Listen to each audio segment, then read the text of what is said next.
No, but we will tomorrow. Hello, good morning. Hello. Dr. Kiltz is here. I'm here. I'm here. Should I get my Instagram up? If you can, sure. Well, I'm going to do it separately, right? Yeah, when we left, my office was renovated and the computer's not here to do Instagram, but it will be tomorrow. All right. Yeah. All right. I guess we'll go. We'll do it old fashioned. I'm doing my old fashioned way. And I don't have KMT up, but that's all right. We got Brian. All right, now I'm live on Kiltz Instagram, but it's going to be tomorrow in our standard spot. So everyone on YouTube, Facebook, Instagram will be in one. And Rumble. And Rumble, whatever that is. I don't even know what Rumble is. Good morning, everyone. It's now 6 a.m. Eastern Time, USA. Is it standard or daylight savings? I don't even know. Daylight. Now we got Brian with us talking about his carnivore journey. And you hit it, Ollie, and Dr. Nelson. Good morning. Well, Brian, why don't you tell us a little bit about yourself and how you ended up here? All right. Well, my name is Brian Nowicki, and I would say most of my adult life I was overweight, not very healthy. I think when I was 28, I was diagnosed with high blood pressure and went on medication. I am now 51, so give you a little perspective there. And in 2018, I was diagnosed with AFib, where your heart rate starts beating really fast, so forth. The signals get messed up going to your heart, for beating. And so that was in 2018. And I got to the point in 2022 that I felt like I was really at my bottom, I guess, at the lowest I could be, really kind of somewhat depressed, very lethargic, didn't have any energy really, always sitting around. Of course, I had the AFib going on. And so for me, AFib isn't chronic. It's not constant. I go in and out of AFib, or at least I was going in and out of AFib, I should say. And I would go into an episode pretty much 2 to 3 times a week. And most of the time they'd last less than a day. So, I don't know, 6-8 hours or so, where I would be in the AFib with the heart beating faster, and basically it would go really fast, and it would slow down a little bit, then it would go really fast, and so forth. But on top of that, like I said, I was pretty much overweight. I had a lot of issues with pain. I had a lot of back pain, hip pain, where I could not sleep in bed. I'd sleep for a couple hours maybe in bed, and I just could not sleep on either side anymore or on my back. So I'd go to the recliner for the rest of the night and sleep in a recliner. I had really bad snoring. I had arthritis in my big toes. So that was shown in x-rays. I had what appeared to be really bad joint pain. And actually for probably a good 10 years or so, whether it was my knees or my ankles or like my wrists, I'd get these flare-ups that would last for like a week at a time. Like, especially if it was the knee or the ankle, they'd get really swollen. Excuse me. And I couldn't walk for pretty much at all with that. And they'd last for about a week, and then the flare-up would kind of go away. But that was like a constant thing that would happen to me. And those, I guess, were some of the bigger things. Obviously, the AFib was a really big thing. I was put on medication for a blood thinner and a beta blocker to try and help with that. And, when you're on a blood thinner, you start worrying about doing different things and potentially bleeding out or something like that, right? So that was always a worry for me.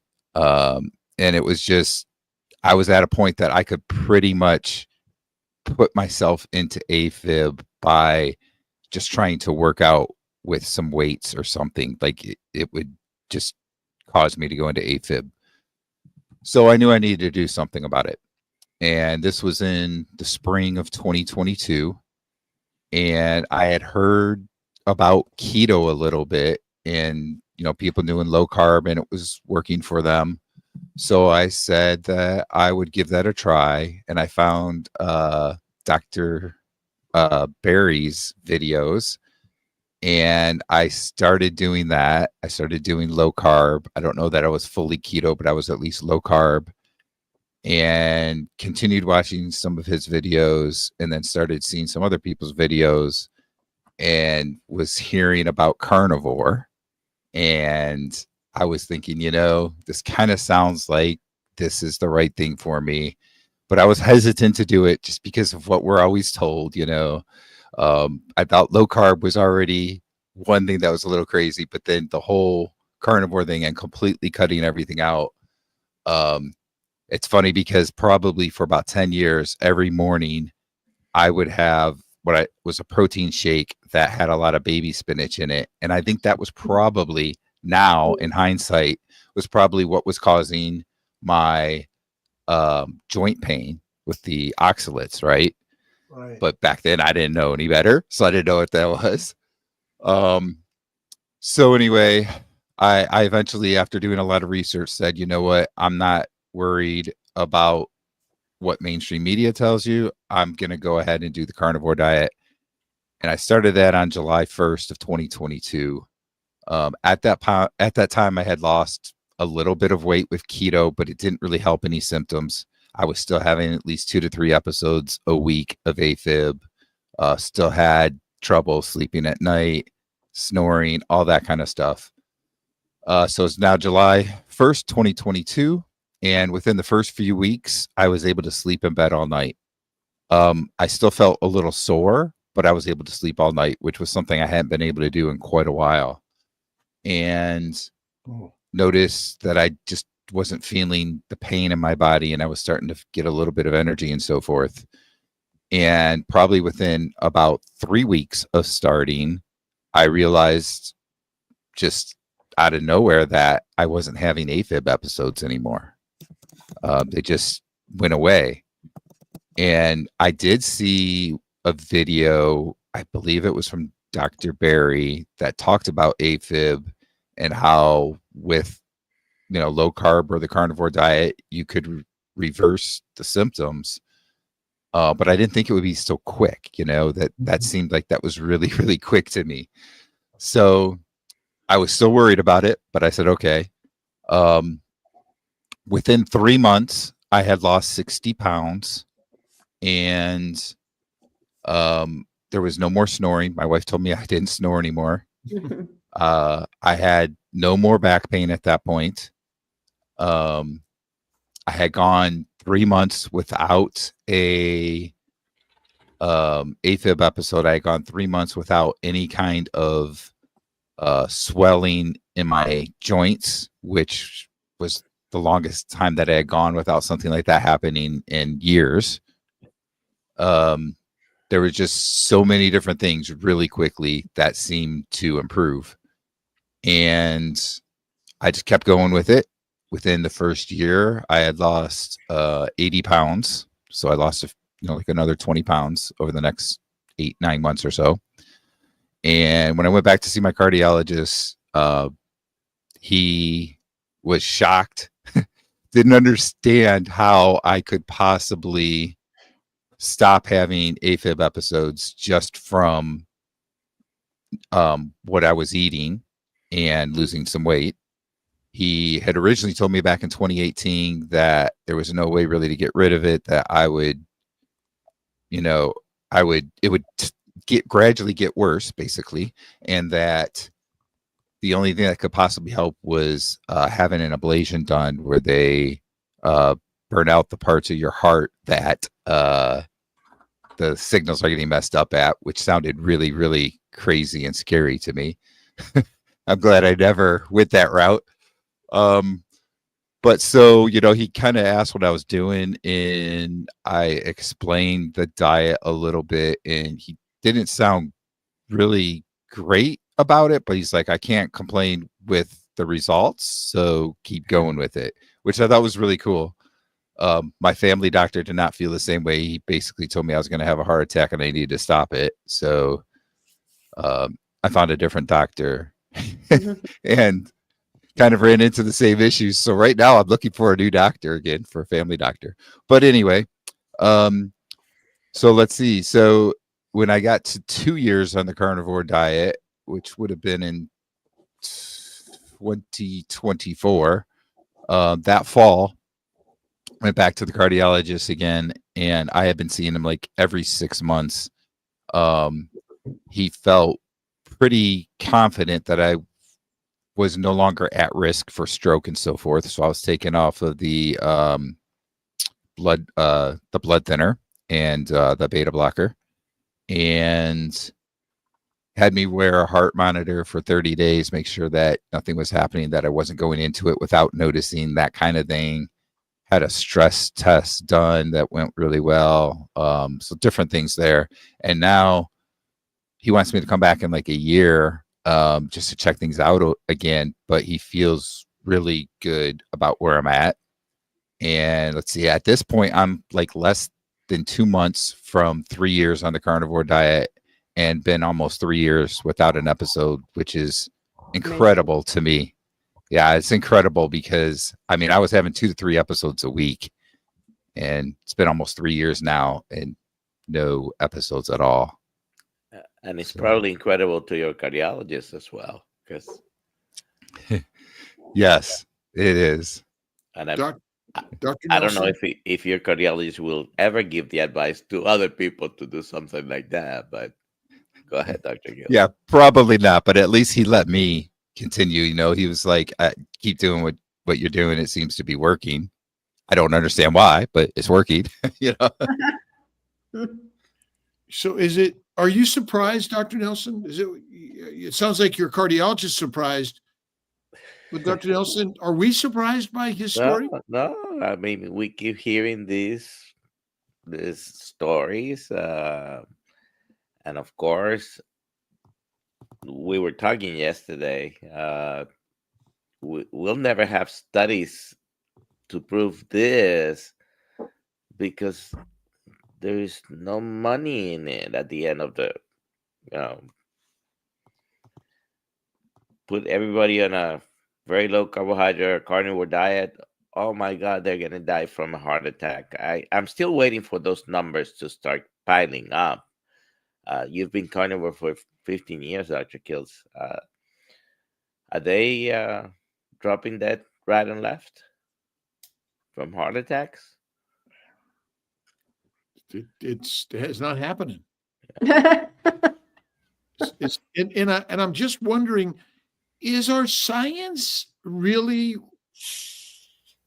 fabricated, or is it just wrong and we just don't know it? I wonder if it's both. There is certainly powerful influences. Yes, this is true. Yeah. Well, is Coca-Cola good for us? Absolutely not. Is Budweiser good for us? If it's a Bud Light. No, right? No, it's not, right? That's our problem, right? It's not. And we're marketed into a madness. Brian, Right. tell us a little bit about your online sharing your story and why you're doing it and what impact it's had for you and others. Yeah, sure. So I'd say I was about a year into carnivore when I decided to start my YouTube channel because I felt like I got my life back, really, especially with the AFib thing, right? Like, and I didn't even talk about this, but this probably is some of the depression thing. But before I started, I felt like I wasn't sure how much longer I was going to live.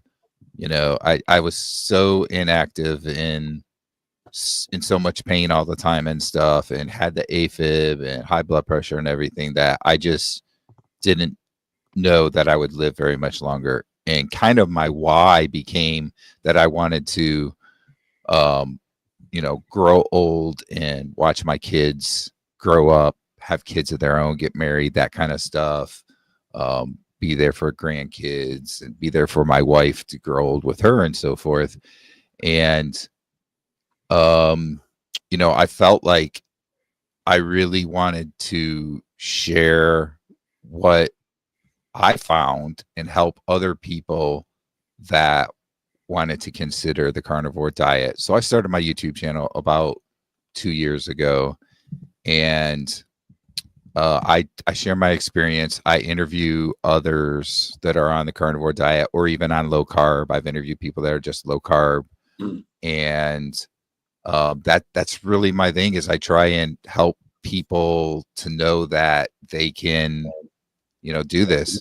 And I'm not perfect or anything. I still have fat loss to lose. I still have fat to lose, I should say. And I don't do as good with exercising as I should. I'm trying to really get into the exercise thing more. But I think that if you let people know that and see that they actually will gravitate a little bit to that and understand that, because a lot of people are kind of in the same boat, and that's going to help them maybe to,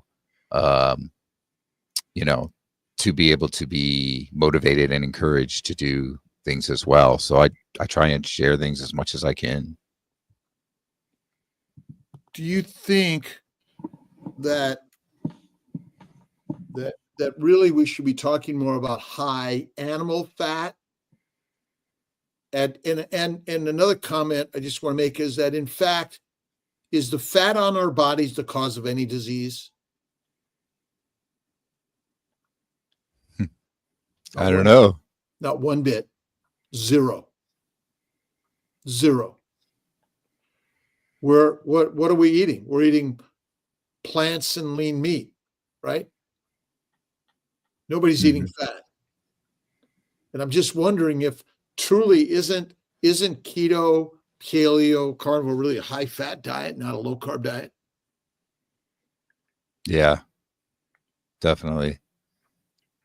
And I mean, everything that I hear from watching different doctors like you and Dr. Baker, Dr. Berry, Dr. Chafee, the fat is what gives you all the energy. And I'm telling you, I had no energy. I just wanted to sit around, and I didn't really eat fat. I had a very lean diet before carnivore, and it's amazing the kind of energy that you have now with eating this way. It's just amazing. What's the prize today for listening to Brian and Vasquez and Alia and Kiltz? When you put hashtag Wick into the chat, you go into Kiltz's Keto is Carnivore book. Nice. And what do people in what do your family and your coworkers think about this craziness? Well, I'll start with my wife. She originally told me that she didn't think it was a really good idea and that I'd probably have a heart attack or something. And I'm sure she was kind of joking in a way, but she said, make sure that your life insurance doesn't lapse or anything. And, over time, with seeing the changes, seeing me lose weight, seeing me feeling better, it was funny because I would actually ask her sometimes if she wanted to go out and do something. She'd be like, what are you talking about? Like, you never want to do anything, So over time, just seeing all the changes, seeing me get healthier, we'd go on a walk or something and I'd do better than her on the walk, that type of thing. She got to the point of, okay, maybe this actually works. I'm still a little hesitant, but whatever, that type of thing. In terms of like family, other family and friends, I'd say most people they don't really say anything. If we go to like an outing of some sort, a party or whatever, a lot of people are really accommodating. And when I get there, they're like, "Hey, I got extra meat that was made just for you so that you'd have plenty of meat to eat." So that's really nice. I do have an uncle that is now currently doing the carnivore diet. So that's pretty cool. He has called me and asked me questions. I got a few other people I know that are doing the carnivore diet now, and they ask me questions about it and so forth. And then at work, not a whole lot of people probably know, just some of the people I talk to a little more.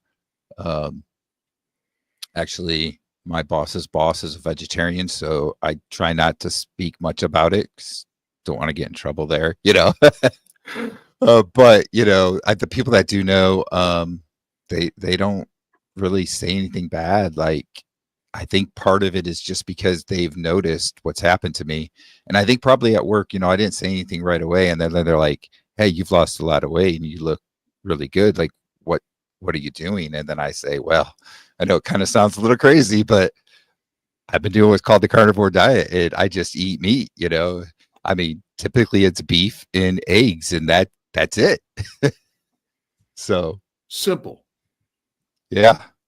Would you say that this is a expensive diet in comparison to what you and how you used to eat? No, not at all. And it's funny because my wife said that to me originally, like that's just ridiculous, the amount of meat that you have to buy that's expensive and so forth. But then she kind of realized it's not really that bad. Like, we'll go to Costco or something and we'll buy the big slabs of ribeye or the New York strip, and then I cut them up into my own steaks.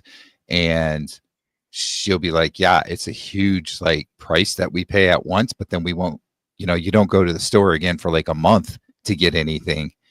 And and at this point she's like, "Yeah, I thought it was going to be worse, but you don't have to buy anything else."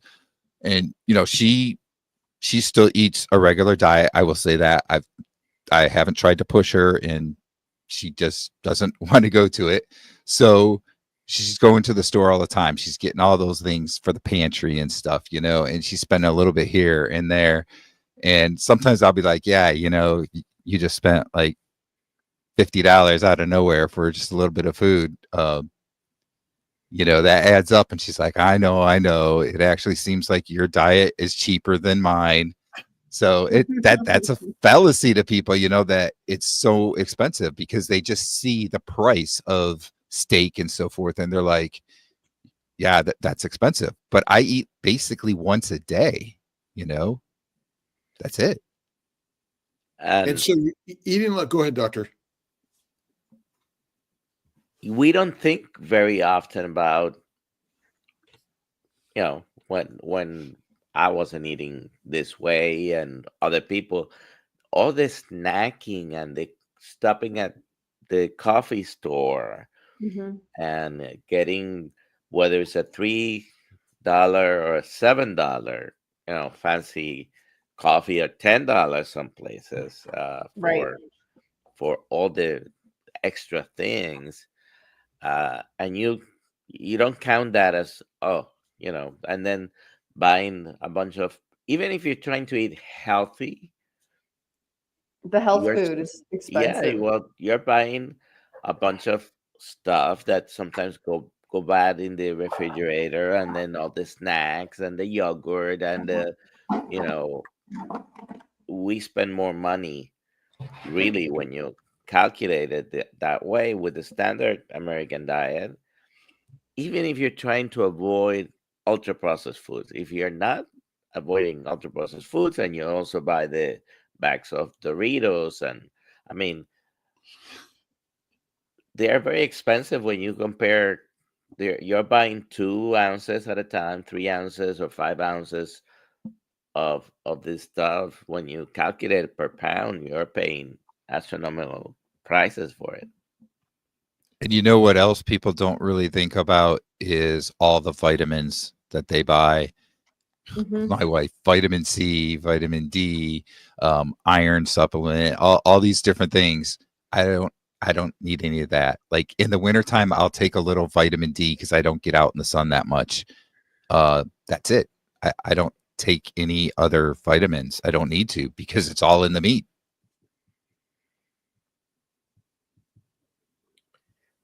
We have a comment from Axel. I just started on 425.25 trying to fix my 20% ejection fraction, and that's pretty low, and scar tissue in the heart. Who do we know whose ejection fraction went to normal on carnivore? Jerry Well, Man Jr. Yeah. And there is improvement in the ejection fraction. Again, we probably lacking studies to say for sure, but all I hear is the positive, not the negatives anecdotes. So That's true. I'm curious, like how much people actually spend on their food. Like we calculated yesterday that we spend $5 a day per person in our house. I live in Colombia. Food is a little cheaper here, but I think the meat is about equivalent as it is in the United States. So it's not that much different. I'm curious if people I was gonna say, my wife spends more than $5 every day, easy. but Their was food. that before or now? Because $5 a day now. yeah. No, yeah. But like I said, the food is a little bit cheaper here, but not the meat. I think the meat is more or less the same, actually, like red meat. Maybe chicken is cheaper. I like red meat more. Go How ahead. much do people spend on a cup of coffee? Coffee in a day. 20, 30. Right. And so I don't know. What have you noticed in your bowel movements, Brian? That now you're eating meat and not eating plants? Are you having less frequent bowel movements? What's your experience? I know for me, it's once a week, twice a week at most. It's not a bunch of waste going out anymore. It's all absorbed, becomes my muscles, my fat tissue, my nerves, and things like that. Yeah. Definitely it's less often, and it's a better movement. Let's put it that way. So I used to go a couple times a day, and now it's usually once every couple of days, maybe once every 3 days, that type of thing. And it's not a problem. Like people also say, oh, you're not eating fiber, you're gonna be constipated and that kind of thing. And that doesn't happen at all. I never have any trouble when I need to go. And sometimes I think people think like, well, if you're not going to the bathroom for 3 or 4 days, that is constipation. And it's not. It's just that you don't have the waste from the bad food because you're not eating the bad food, right? So yeah, for me, it's definitely gotten better. I wouldn't say that it's as less often as you, Dr. Kiltz, but maybe once every 2 to 3 days. Yeah. We have a question for Brian from Rachel Ross. With the history of AFib, do you avoid all caffeine? Yes. When I was diagnosed in 2018, my doctor told me I needed to stay away from caffeine, needed to stay away from alcohol.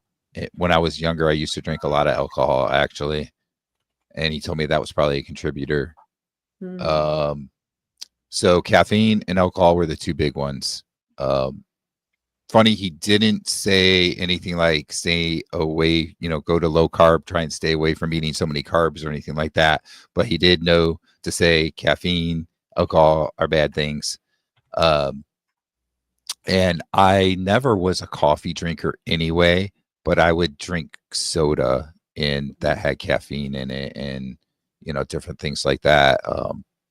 So I have just stayed away, and it's not been a problem for me to stay away from caffeine. The interesting thing about alcohol is, and I didn't realize this until the last few years when I've really been better about staying away from it, but anytime I have drinking alcohol, I tend to get a sinus infection afterwards. So I guess it's the histamine or something in the alcohol. I don't know. And I would have never thought that in the past, because in the past it seems like I was getting sick all the time, but I would have never thought that it had anything to do with alcohol or the way I was eating as to why you get sick. But since I've been carnivore, I hardly get sick anymore. I think alcohol decreases your immune, suppresses a little bit your immune system. So that's not a surprise that you might get a sinus infection. Okay. But yeah, that's another benefit I didn't talk about with being on the carnivore diet. My immune system is so much better. I hardly ever get sick. And if I do, it doesn't last very long. There's been times where my wife has gotten sick and she felt sick for a few weeks, had a cough, good 3-4 weeks. And if I get sick, I feel a little bad for like a day or two, and that's it. And it's gone. So plants are poisonous. Yeah. Isn't that just like Dr. Chafee? I was going to say, like Dr. Chafee says, they're trying to kill us, right? Well, they're live organisms that know how to control and kill you. Yeah, they don't want to be. They've been around for millions of years more. They have a very complex life system that is likely much more complex than we are. Plus, if you look around the world, I think they kind of control the world more than you and I do. Yeah. We might cut the trees all down, but eventually, we're gone. They're going to grow back. This is a very good point. Another question for Brian from Cookie Carter. Was your cardiologist interested in what you were eating? So I mean, he asked what I was doing to lose weight, and I explained what I was doing.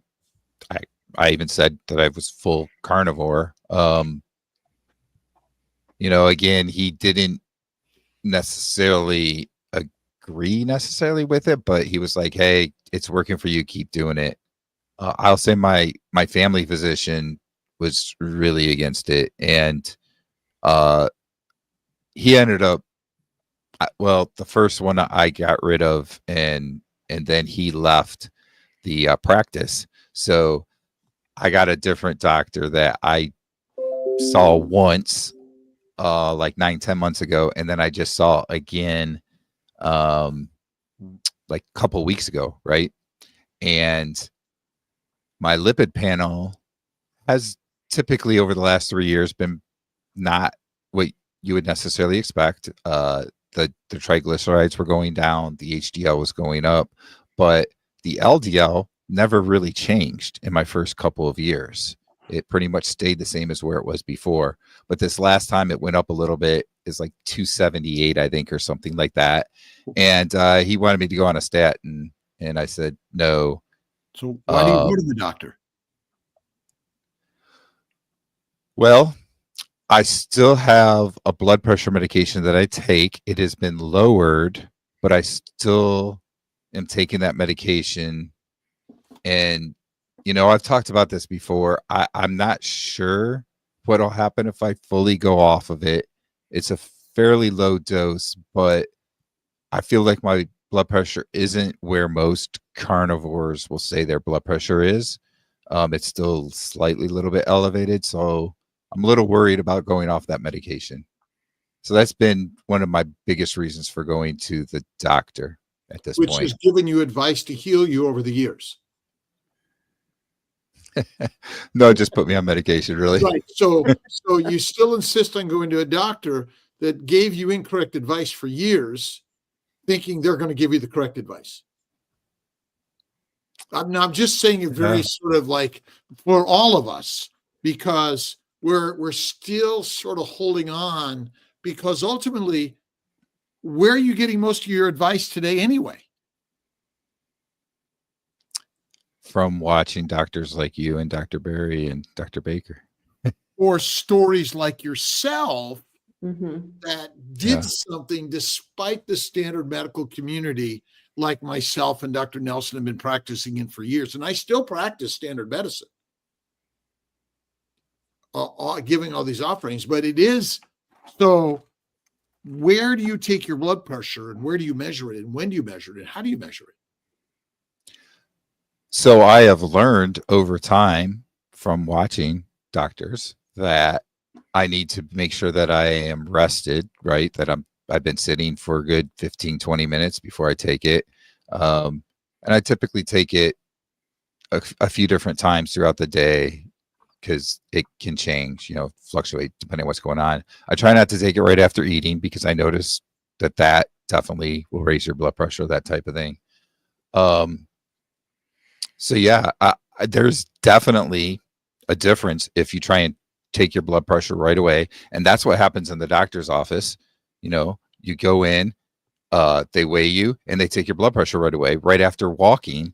So you always seem to see a difference then. And I'll see that at home. Like if I take my blood pressure right after I sit down, and then if I wait and take it again 15 minutes, there's a big difference. Do you ever worry about your blood pressure? So this might be just a mental thing because of AFib, but that is why I worry about it, because in the past I could get myself to go into it if I did too much exercise, my blood pressure went up too much, my heart rate went up too much. So that is the biggest thing that worries me. And I think it's just a mental thing to try and get past that I have not been able to get past at this point. So when you stress or worry about something, what happens to cortisol and epinephrine? Yeah, it goes up. What does that do to stress and blood pressure? Goes up, yep. That's actually physiologically normal. So now we've been caught in this just spiraling syndrome that goes right down the toilet because we've been fed these ideas subconsciously that we worry about. And so have we proven that treating blood pressure helps us? Dr. Nelson. I mean, I would say we haven't proved anything. That's correct. Over the years, it's probably one of the few things in medicine, but it have we proven yes, treatment of high blood pressure, a drug, decreasing blood pressure, not necessarily a drug, but decreasing blood pressure does reduce your risk of strokes, for example. Well, what's the cause of high blood pressure? Inflammation. Inappropriate diet. Inflammation, inappropriate diet. And so we just always, again, we want to prop up one thing, but what if it's all a sham? Mm-hmm. My grandmother lived 104. She smoked Pall Malls, drank Manhattans. And, we're just, why some and not others? I just still always question and again, I'm a science guy, I'm a medicine guy, but I think this is really good, Brian, because I too had high blood pressure. Has anyone ever walked through I'm sure gone to the airport, walked through the security? How do you feel walking through the security? Do you ever have just a little inkling like, oh my God, am I going to set it off? Always. Yeah. Right. Oh my God, my bag's been tagged. They're going to look through it. I mean, what do I got? Heroin in there? In the past couple of months, have been patted down 3 times. Well, you do look suspicious. My Kiltz's electrolytes got me stopped. My salt. Right. So is it we're still holding like our bloods for cholesterol? What science has ever shown that the measurement of that makes you healthy or unhealthy? Yeah, there isn't anything. That's the problem too with the studies is it's not like somebody is being locked up and they're completely controlled to what they're eating and so forth and what their symptoms were beforehand and all that stuff. You can't do that to people, lock them up for 40 years to do the study. And then the other piece of it is somebody is paying for that study and they influence the outcome. So politics, religion, science, medicine kind of all have a little bit of a similarity, right? Yeah. I had a question. Maybe Dr. Nelson could help on this. Hereditary hemochromatosis. doctors want me to stop carnivore. Do we have anyone that has shared their hemochromatosis diagnosis on carnivore? Do you know of anyone, doctor? No. I mean, there are some people that at the begin. No, I mean, I don't know of anyone who've had that and have been on carnivore and don't know if it went up or down. But it's probably still related to a inflammatory condition to cells and organs, and mostly related to plants and not fatty meat. Yeah, and you can say this about probably a long list of conditions. We have genetic differences, genetic predisposition to many things. I have some, you have some, and the other person may have a different one. But we have learned that not just because you have a genetic predisposition doesn't mean you have to have the manifestation of disease. And this is where the word epigenetics comes in.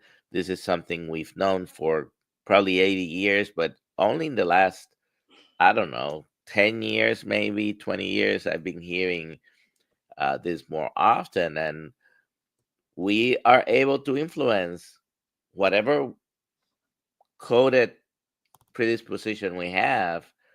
Doesn't have to manifest if we change our environment. And environment includes not only what we breathe, what we drink, but certainly what we eat. And most of all, what we think. That thinking thing has a real electromolecular functionality to create our reality.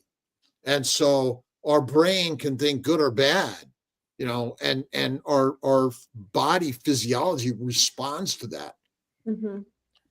Interesting conversations about, vibrational energy and, when we think about something and how that affects first ourselves, because we are affected by our own thoughts tremendously. Sometimes we don't put enough weight on the way we are related to what we're thinking. I'm going to say that the problem I have about genetics is that too many people use it as an excuse instead of doing something about it. And you're right. People will say to me like, "Oh yeah, in the past you're overweight, but your parents are overweight too. It's genetics." Doctors would tell me that and so forth. But you know what? So you my don't know grandparents, anything my about parents' it. parents, my grandparents, my parents' parents, they were not overweight. If it was all about genetics and they couldn't do something about it, then why were they not overweight? Why were their parents not overweight? Weight. Yes, there might be a genetic component, but we should be able to do something about that for ourselves. Weight doesn't matter. Obesity causes no disease. Radical, right? Ryan? Yeah. It's a lot harder to do things, though. I'll tell you that much. Right. But in how long? I mean, if you start looking at people going carnivore in 2 weeks, they're feeling better. They're able to move and they're able to reduce that inflammation. And think about it. Think about it. I'm 155 pounds. If you threw an extra 100 pounds on me right now, I couldn't move very long, could I? So is it possible those people that carry the extra weight are more powerful than we realize, stronger than we realize? Yeah. You bring up a good point. It kind of reminds me of like how people talk about cholesterol. Weight isn't the problem that's giving you the disease, but it's like it's there. It's an association, but it's not the cause, right? I mean, if you're hibernating for 6 months, would you rather be fat or skinny? Yeah. But that's like the whole thought process of you got overweight because of things that you ate or whatever that caused different diseases, but it wasn't necessarily the weight that caused the disease. Right. What would your body create on its own that is abnormal? I don't think your body would, because your No, it body knows what to do. So can you imagine, look around the world at places where civilization was, but isn't anymore. The Anasazi Indians or some of the ancient civilizations. Some of the reasons they don't exist is famine more than anything. Okay? And so would it be in your favor to get fat from a small amount of food or stay skinny?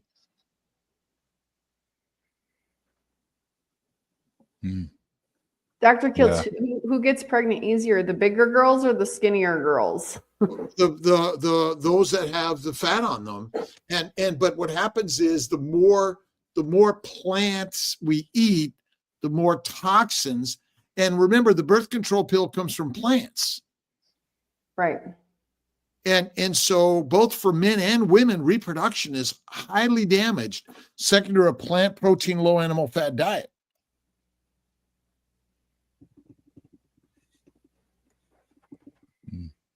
Mold, metals, carnivore, detoxing.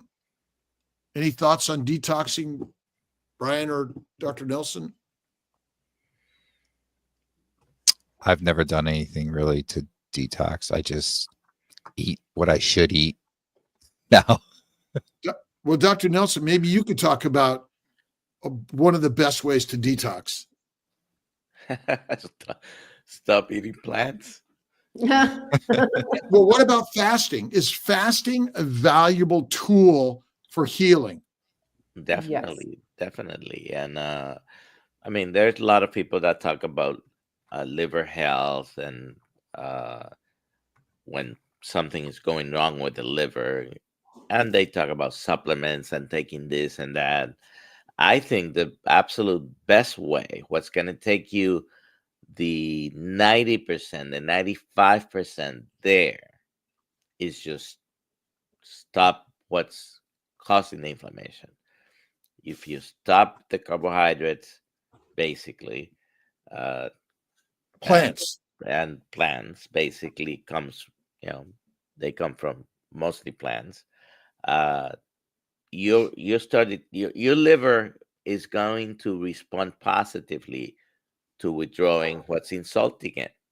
So do the supplements help, and this vitamin and this mineral, they can have an effect, and they can be useful, but the number one best solution to detox your liver, stop eating or consuming what's insulting it. And the biggest example that probably everybody accepts very well is alcohol.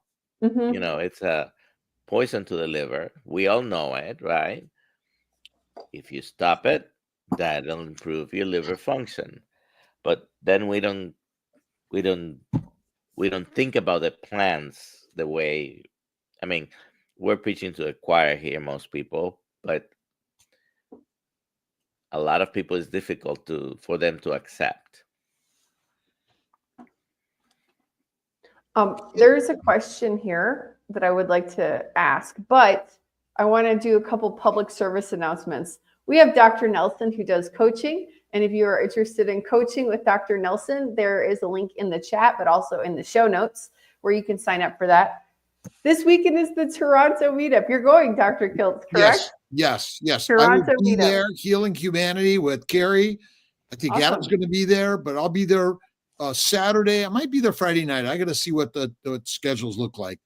Okay, great. Make my decision. And next week, we have Meat Stock. Meat Stock is right around the corner. It's Wednesday, Thursday, Friday, Saturday, Sunday, and Monday? Well, we fly in Wednesday. Thursday, everybody else arrives, so we can be there, meet and greet. Friday is a tour, the farm tour, and Saturday and Sunday is the convention. And Monday? Monday, fly home. Oh, okay. He says, yeah, you can be there Monday, but everybody's flying home Monday. Okay, yeah, I maybe I go home Sunday night, and yeah, and so what's a carbohydrate? Where do carbohydrates come from? I mean, when we talk about carbohydrates, is lettuce a carbohydrate? Is a potato carbohydrate? They do have a lot of carbohydrates. I mean, the whole food is not necessarily a carbohydrate, but when we're talking about carbohydrate, I'm just wondering if we need to start talking differently. So ultimately, like our good friend Dr. Chafee says, plants are trying to kill us. And in fact, do we ever have a requirement to eat a plant? Is it required to eat a plant? No. Doctor? we don't. I like my because I'm a second generation vegetarian. I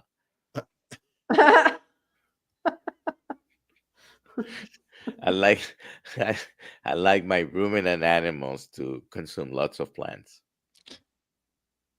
And really, should we just eliminate the word healthy diet? Yes.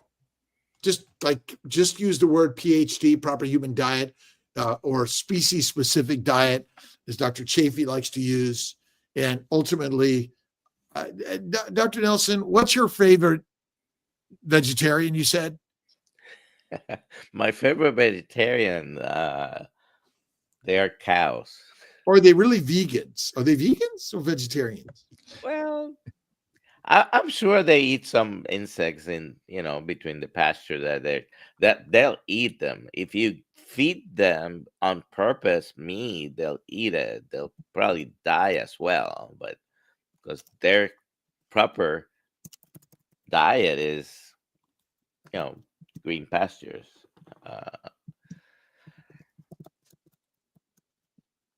But I like them being vegetarian. Brian, what's your favorite cut of meat? Well, I'd have to say my favorite is ribeye. Of course, it's the most expensive of beef for me, at least. I guess. But I also will get New York strip and buy the loins with the fat cap on it and make sure that that's part of it, so that it's a little fattier. Because otherwise, New York tends to be too lean. But if you get that fat cap in there, that really helps beef it up. But ribeye is definitely my favorite. I mean, with all that fat in there, the flavor is just so good. I'm making myself hungry over here. Yeah. I'm on a 5-day fast right now, and I've had no water in 2 days. Wow. And no food in 2 days. And so I'm not going to do 10 days yet, but I'm going to get to Dr. Nelson's 10 days of that fasting. But ribeye, the very, very, very best. Now, one of the most expensive, if not the most expensive cut of meat is filet mignon, right? Yeah. Tenderloin.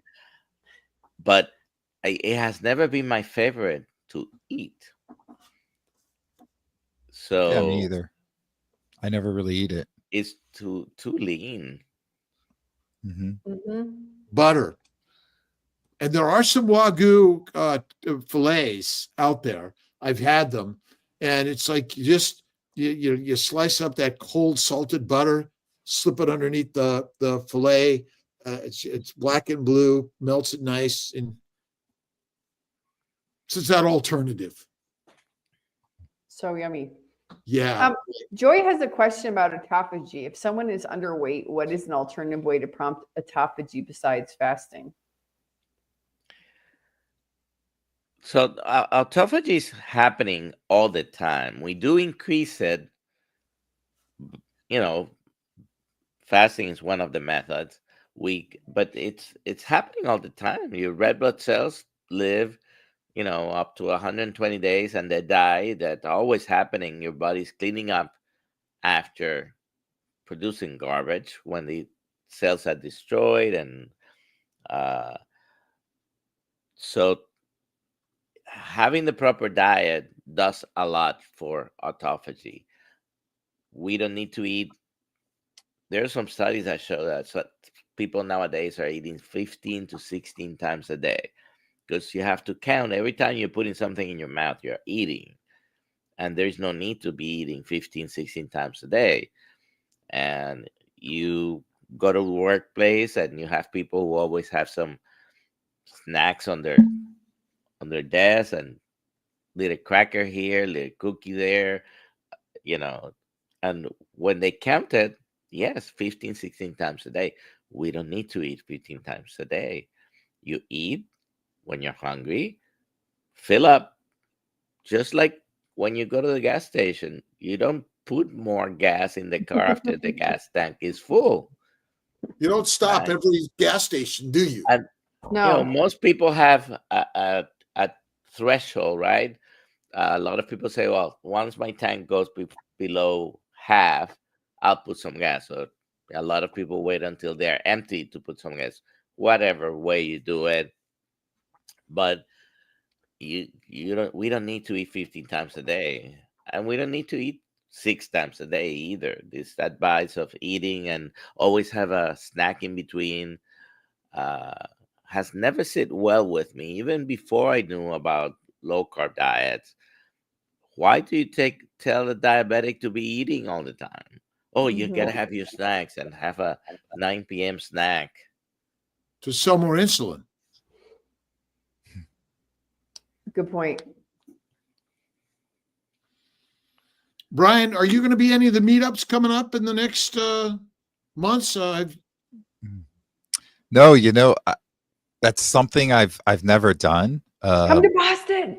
I Well, should do sometime, but I never have. Where do we you have live? to do a Virginia one. We'll do We one in should do- Virginia. We should do one in Yeah, Virginia. that sounds Where great. you live? Where do you live, Brian? I'm in Virginia, near like the Fredericksburg area. Okay. It's about an hour south of DC. So it's about 2 hours. How many hours? How far from Norfolk? About 2.5 hours, somewhere in there. So is our governments trying to kill us?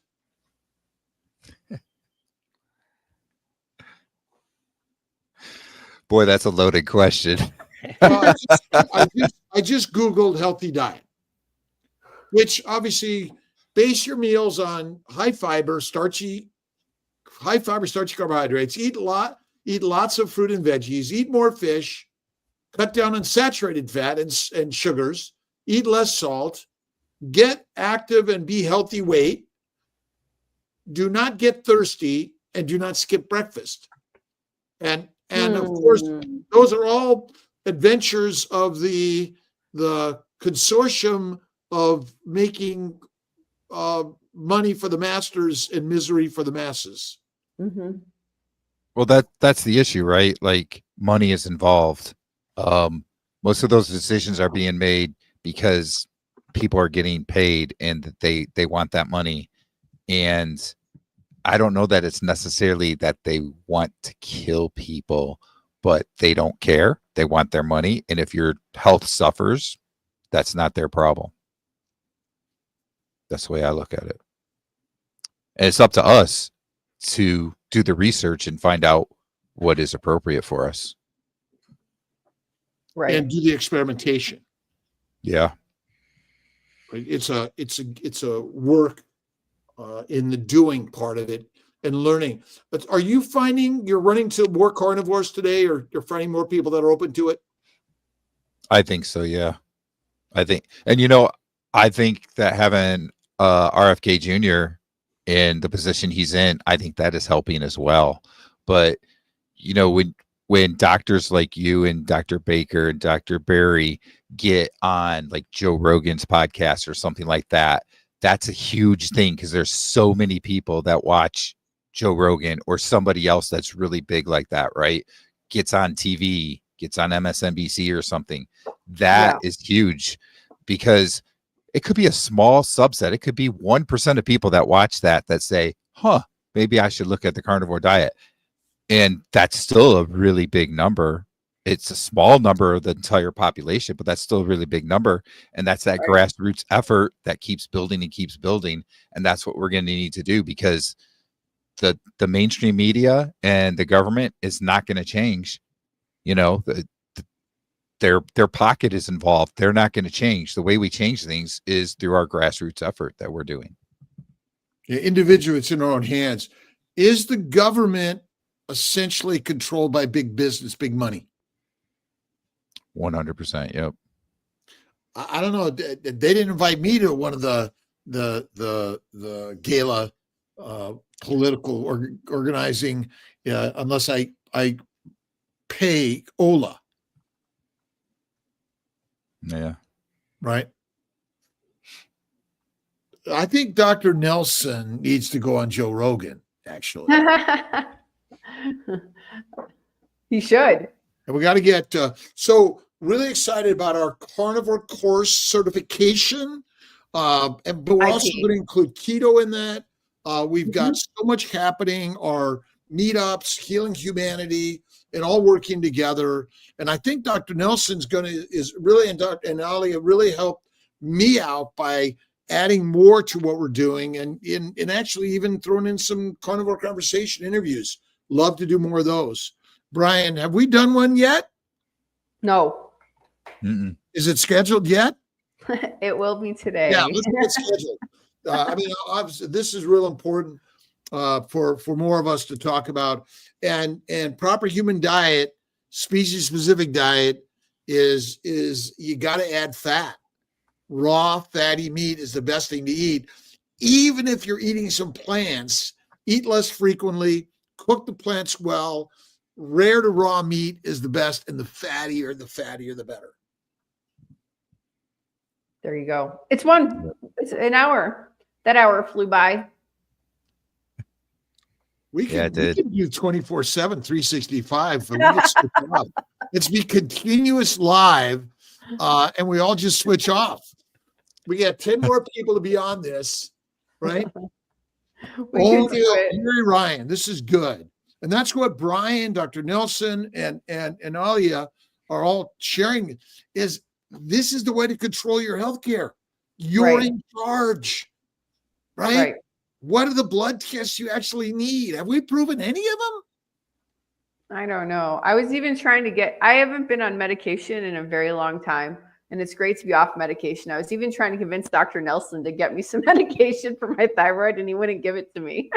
When is the carnivore certification program going to be live? Give me a date. June 15th. July 1st. July 1st. Love it. July 1st. Live July 1st for everyone and anyone. It's going to be very reasonably priced. And we're also going to be hiring and bringing on more coaches that we can coach our brothers and sisters around the globe without expensive healthcare. Right. Brian, where can we find you? So I have Facebook, just my name, Brian Nowicki, and of course YouTube. It's Wickgoescarnivore, but it's actually at Wickivore.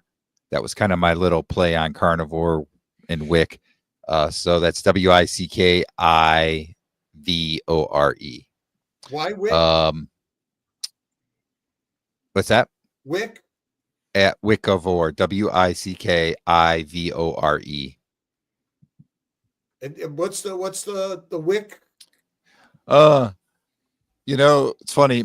My son. So my last name is Nowicki, Nowicki. It's Polish. It's actually supposed to be Nowicki, but nobody understands that's how you pronounce it. But my son, he kind of got this thing where people started calling him Wick and stuff, and we just kind of started doing that. Like my son and I did this thing for a little bit on YouTube called the Wick Boys, and so I just kind of went with Wick. And when I decided that I was doing the carnivore thing, in about a year in when I started my channel, I said I'm going to call it Wickgoescarnivore. It's kind of weird because I'm like 3 years now, and it's like I didn't just go carnivore, so that might confuse people, but it's what I use. Okay. So that's where Wick came from. All right. I love it. I love it. I love it. Well, grateful to everyone for being here today. And the new 6 a.m. Eastern Time, USA. For now, we're throwing in some afternoon stuff. What do we have? Tuesday, Thursday at 3? Yeah, Tuesday, Thursday at 3. Except tomorrow, it's going to be at 4:30. Yeah, or 4:15. I got to just verify that with Dr. Rimka, because we set that up months ago. And then on Friday, we have semi-retired Bob because we set that up months ago. Cool. Yeah, cool. Those will be live. All right. All right. Cool, everyone. Oh, do we have a giveaway? Oh, we do have a giveaway. Oh my goodness. I've been away too long. So let's have people start signing up for the certification, right? Okay, And great. let's put that out there for a sign up and get an early discount by doing that. Okay. Okay, perfect. I'll work that out. And drum roll, Bill Cook, congratulations. You're the winner of the Kiltz Wickgoescarnivore book. Please email me, alia@drkiltz.com. I need your name, telephone number, and address so I can get that shipped to you.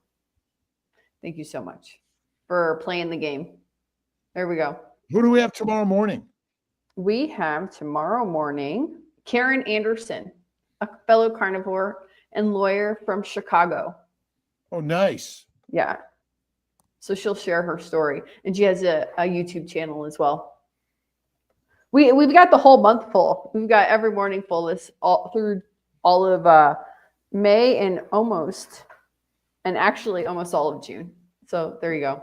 Wow. And so we're going to get the Dr. Kiltz Instagram, everything on there that we can, so we can highlight it. I got the Kiltz Mighty Tribe on live today. We had 41 people here today. Awesome. That's great. This Hour of Power is helping out a little bit, I think. So thank you guys. Yeah. Thank you. All right. All right, everybody. Have a good day, Goodbye. everyone. See you Bye. later.